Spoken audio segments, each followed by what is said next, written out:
Welcome to Spirit School. My name is Danielle Sarank, also known as the Squamish Medium.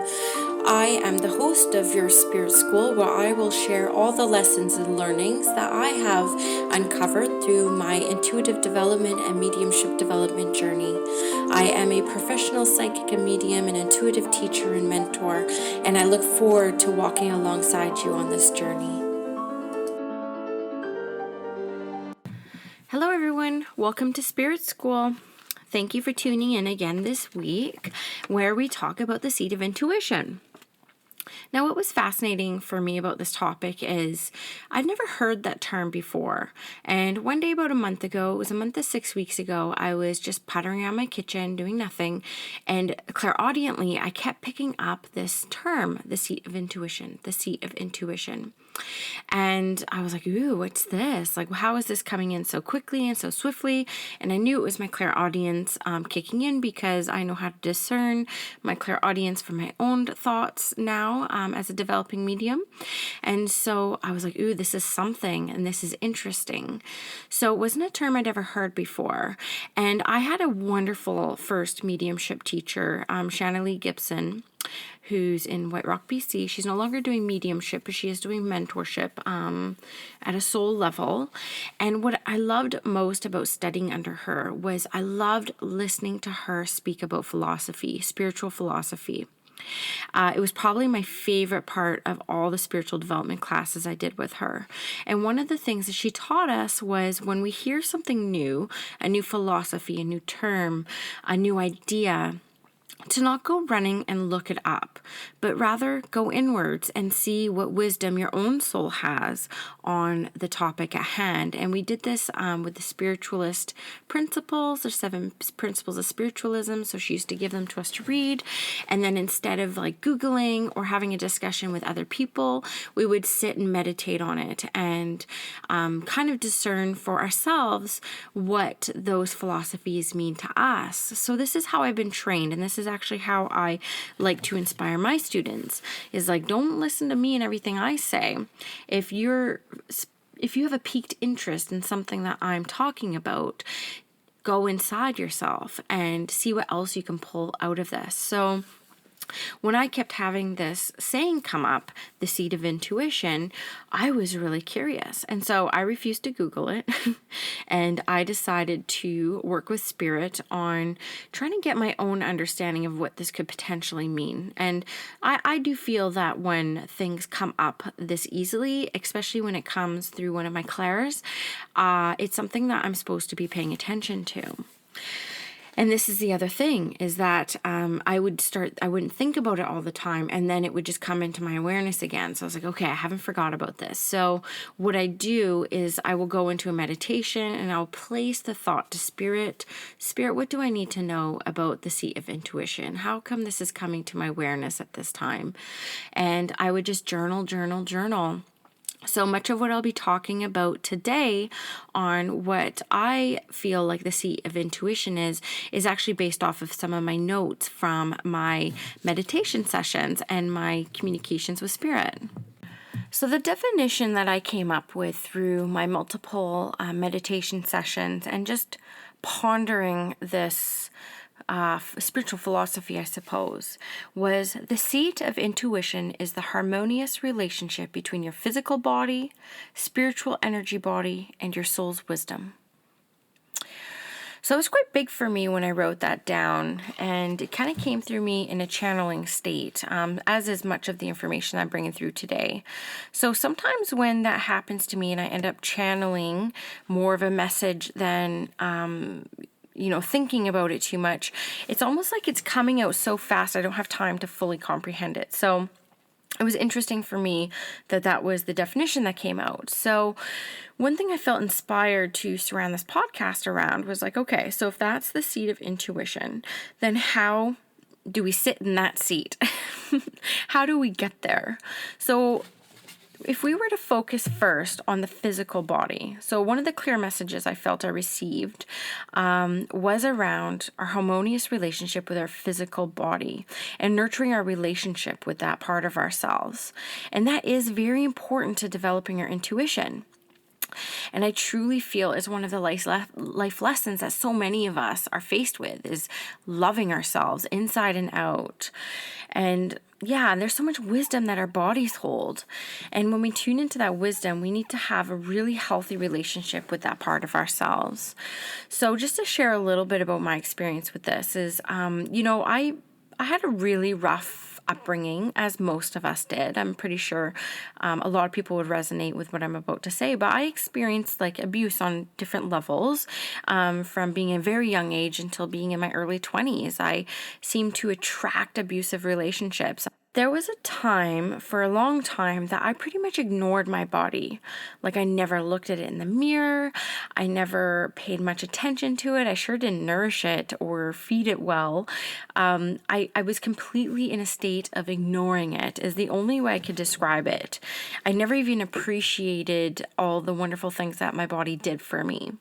It was just a complete state of ignorance. A couple things happened. One, I entered a shamanic immersion program, which I completed for a year with Juliet Woods of Threefold Balance. And that was paramount for me when it came to tapping into my divine self, understanding the deep-rooted connection I have with the moon, with Mother Earth, with the waters of the world, of all the elements. And I felt like a goddess in that program. And it was really one of the most transformational things for me and my relationship with my body. It was quite a neat experience. So after I came out of that 1 year experience, something completely shifted in me when it came to my body and how I felt no shame over it anymore. I was like, I don't mind looking at myself naked in the mirror. And, I love my body, and I feel so lucky that I'm able to get around this world, in a healthy and vibrant way because my body is so amazing. And not only that, but I started getting tattoos. And one time I had a lady ask me, like, why would you get a tattoo? Like, why would you do that to your body? And it almost just came out of me. I said, I overcame a lot of abuse to my body. And by way of getting tattoos and marking my skin with sacred symbols and sacred words that resonate with me at a soul level, it's just an act of sovereignty for me. I have complete autonomy and sovereignty over my body, over my soul, over my mind. And so by marking my skin with these sacred symbols is an act of sovereignty to me. And it actually made her cry, and it kind of made me pretty emotional too, because I never thought of it like that. But, it took me a long time. It took me about 20 years to really find healing over my body and understand the relationship that I have with it. And so I can tell you that since I had that experience, this is where clairsentience comes into play. This is that clear feeling sense of communication with the world of spirit. Since I've had this real healing breakthrough with my body, my clairsentient is off the chart. I am able to pick up so much information from the world of spirit just through my body. And I know that that's because I've done that work to heal my own relationship and wounds with my body, emotionally, physically, spiritually, mentally. So I think that that's very paramount for the intuitive development journey. And then again, because clairsentient, we are all clairsentient, but the way I describe it in my readings is if I'm working with somebody in the spirit world who, say, had a stroke, they actually make my left arm go numb. And, I had somebody who received some sort of poison bite from a bug, and I actually felt a prick on my finger, and then it slowly leaked up my arm, and that was like very evidential for the person who was sitting in front of me. I also have a very clear sign on the back of my head, like an actual ache and pain at a certain area in the back of my head. That's my sign for depression. And I also have a different area of my head that kind of gives a big pang when I'm dealing with situational depression over like an actual mental health issue. Same, I have a different point on my head for an aneurysm. You get where I'm going, right? I am so in tune with my physical body now after doing that big work. And therefore, the world of spirit knows that I'm so in tune with it that they're able to give me information through my body for sitters from the world of spirit. So I just wanted to validate that that I think that this is a huge part of the intuitive development journey. So get to know your body, get to know how you feel in it so that you know it's for when you are put in a place of service and you need to pick up information from the world of spirit for somebody. So as a teacher, I really wanted to share some recommendations on how to strengthen your relationship with your body. So the first one is write a list of all the amazing things that your body does. I had a conversation with my daughter in the car 2 weeks ago, and it was a conversation that just like broke my heart. She was hangry, legit hangry. So she was screaming and she was so upset, and she started screaming at the top of her lungs, "I hate my body."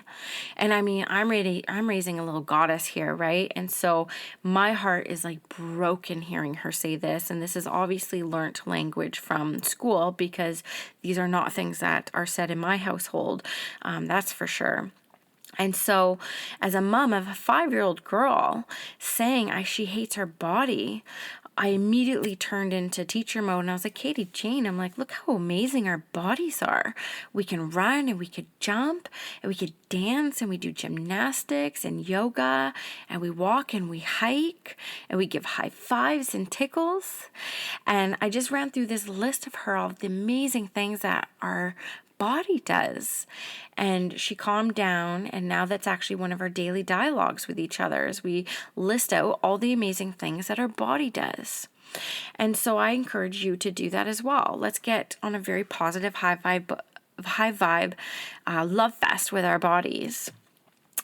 Also seek professional help when it looks to addressing past traumas related to the bodies.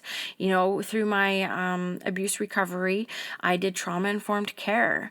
As an intergenerational residential school survivor, I had to do something like that because a lot of what I carry is actually not mine. It's ancestral as well. So, if our bodies are so wise, if they're uncomfortable, we will feel aches and pains, and we will carry a lot of emotions in our bodies. So I can't recommend professional help as well, whether that's therapy or trauma-informed care or anything else that kind of comes into your awareness with that.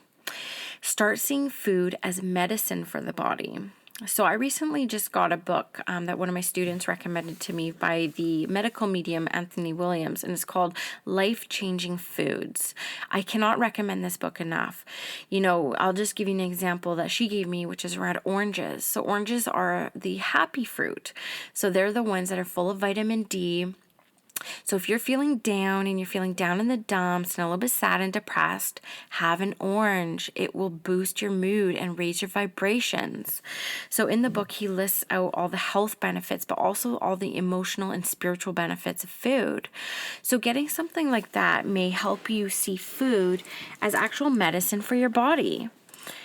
The other thing is body scanning. So there's tons of guided meditations and visualizations online through YouTube or different apps. I use the Breathe app, and you're able to do a body scan, and they'll take you through different areas of the body, and you should be able to feel as you're doing this scan different areas that need some extra love and attention and support. So I highly recommend those. So the next part of the seed of intuition that Spirit gave me was around understanding your spiritual body. So this is a very important part of our intuitive development journeys. So this is including our chakra energy centers in our aura. So we need to know how to protect our energy, how to cleanse it, how to scan it, how to nurture it. And so one of the ways that we can do this too is through meditation and color work and pendulum work, or by seeing a reputable healer in this area of specialty. So I did talk about in one of my first podcasts around being energy sick. So my energy sickness comes from a very unhealthy and unbalanced and unnurtured spiritual energy body.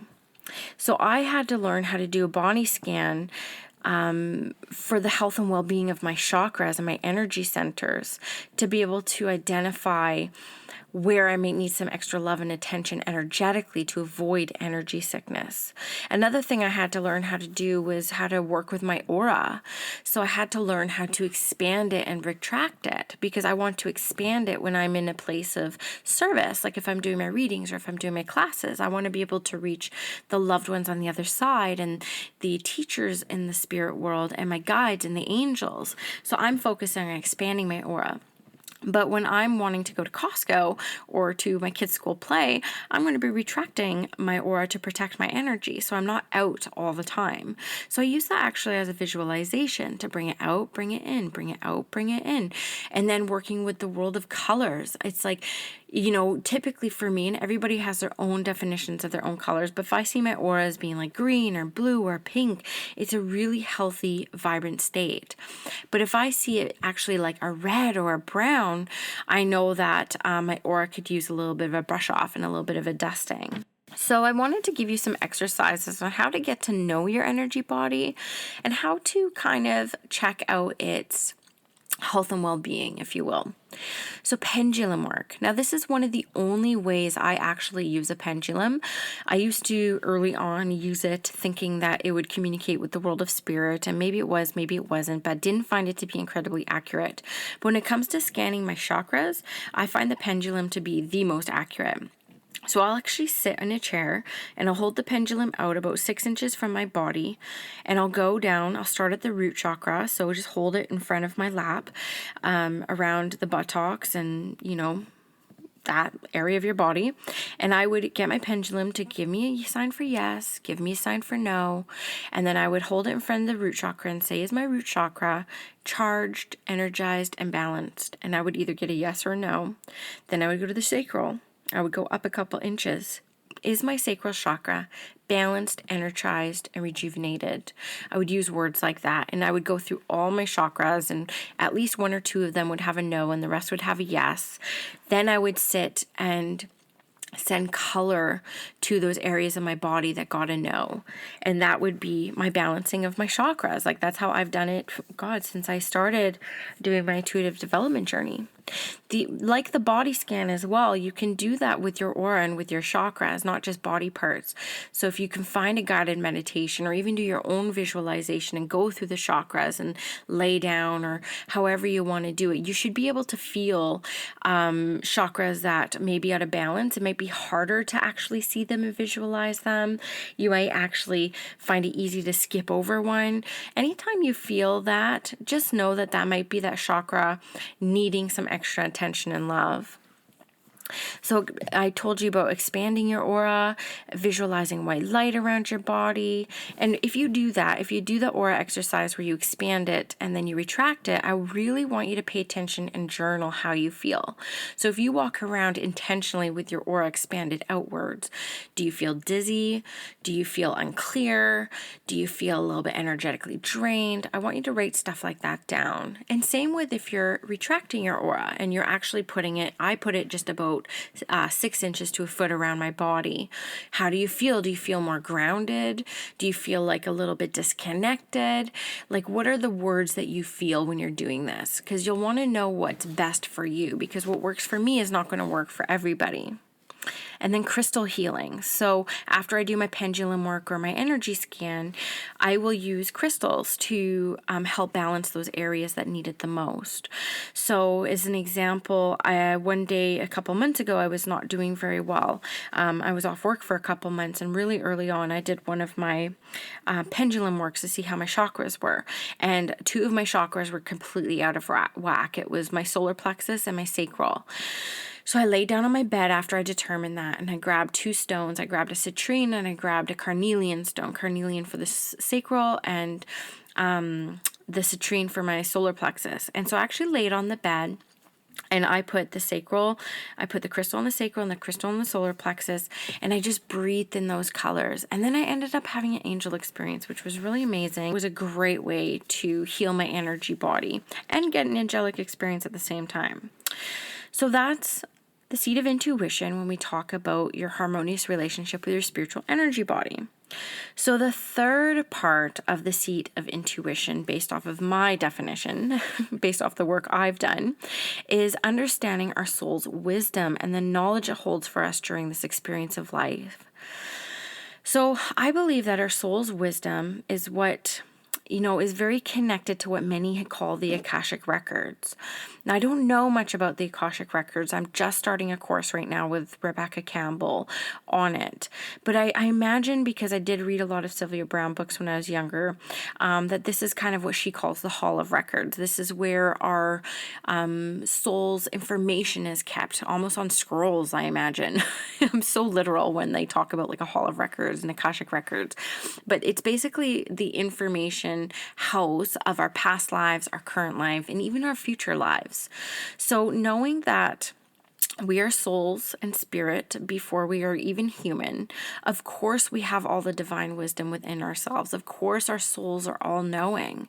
And I notice that more and more as I go on my mediumship journey, is that I'm really wanting to empower more people to understand that you don't need me. Like, yeah, let's meet up like once or twice for readings, but you don't need me to tell you, everything you need to know about your life, because our souls are so wise. And if we can slow down for a hot minute, connect with ourselves, and dedicate and devote to understanding our own souls, we have everything we need inside. I think that this is like one of the most important parts of the seat of intuition, is understanding our soul's wisdom and everything it beholds. So in an intuitive life, for me, for an example, through my energy body and through my physical body is how I receive information from the world of spirit. And it's almost like my soul's wisdom is helping me translate it in a way to my client that they'll understand. So I can understand when spirit brought this definition to me of how this all kind of like ties in and how hard it is to explain. So I hope I'm doing it all justice for you guys. So I just wanted to give you some ways I know of to nurture your relationship with your own soul's wisdom. So the first one's called soul inquiry. So this is what I took my students through this past weekend. And it's kind of tagged off of the work that Rebecca Campbell does, who I'm studying under right now as well. She wrote the books Light is the New Black and Rise, Sister, Rise. She's a complete priestess goddess. Like, she is so powerful. If you ever get the chance to read her books or take her workshops or even just listen to her talk, she is so powerful. And so a lot of what I learned about soul inquiry is actually from her. So this is basically just sitting with yourself and tapping into your divine feminine. So I will put on a very divine feminine track, and I will continually tell myself that I love myself, I love my children, I love my body, I love my spirit, I love my soul. I'll just get myself into that completely connected with my divine feminine self. And then I'll ask myself questions such as, what is my soul yearning for? Or what is my soul wanting to reveal to me at this time? And then I'll just journal the answers that I get. And, I've been doing this for almost 2 years now because I've read her books for that long. And I just attended a workshop with her, I guess it was about a couple weeks ago in Portland. And we did this soul inquiry work. It was my first time doing it with her in the presence and with other people. And it was so incredibly powerful. I couldn't even believe it. And one of the most shocking things that came up for me when I was doing the soul inquiry was when I was asking, what is my soul yearning for? And what came up was less ambition. And I'm like, whoa, like I have a business now. I'm like expanding my business. And what my soul was yearning for was less ambition, which is why I didn't do a podcast last week, or I didn't do full moon article this week, because, I love doing that stuff, but if I truly don't feel inspired to do it, I'm not going to force it. And so my soul coming up with that last month was almost like permission for myself at a very soul level to not have to keep up with everything and just listen to my body, listen to my spirit, and honor it. And I believe that I'll be in a much better place when I start doing that. So that all came through that soul inquiry work. Also, past life regression and Akashic record readings. Though I do encourage you, if you do go down this route, to look for somebody reputable. So what I would do if I was looking for past life regressionists is I would probably put it out to my woo-woo community and say, hey, does anyone know any past life regressionists? And just go by word of mouth, because I promise you that a fancy website and a high price tag, it's not indicative of how good a practitioner is. So definitely go with somebody who comes referred. And finally, it's really heeding the calls of your soul. You can feel it. I promise you, if you have a big decision to make, you can feel what the right decision is at that soul level. And the more that you heed those calls and you follow those nudges and cookie crumbs, the more magical your life will get and the more ease and flow will enter your life. So it's really not ignoring the callings of the soul.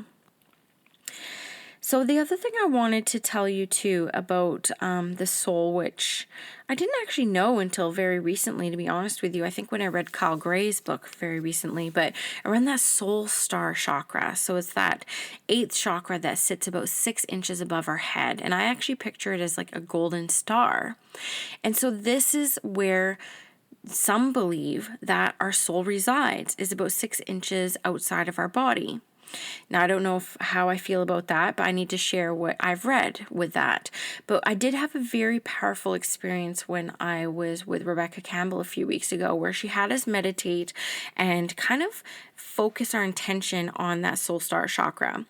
And I will say I had a lot of magical experiences with that. So that's how they believe our connection to the divine is. And that's how we access the Akashic records or the Hall of Records and our soul's wisdom is actually through that soul star chakra. So I just put it out there as if that piques your interest, or if you just got little spirit bumps, then look into that a little bit more. So these are my inspired thoughts when it comes to what the seat of intuition is. A harmonious and trusting relationship between our physical body, energy body, and soul's wisdom. So that's it for Spirit School this week. I would be really fascinated to hear your thoughts on this, because I'll be honest with you, when I hear these philosophies, I never Google them, and I have not Googled it yet. So I wanted to record this podcast and publish it before I go snooping Google to see what other people are saying, what the seat of intuition is. But I'd be really curious to know how you resonated with this episode and with the information I provided. So just hit me up a message at Squamish Media at iCloud.com, or I'm on Instagram at Squamish Medium. And if you can, because my podcast is actually kind of getting out there now, I have over 1,000 downloads, and that's thanks to you sharing my podcast. So I would love it if you would take a moment to rate and review and share it with your friends.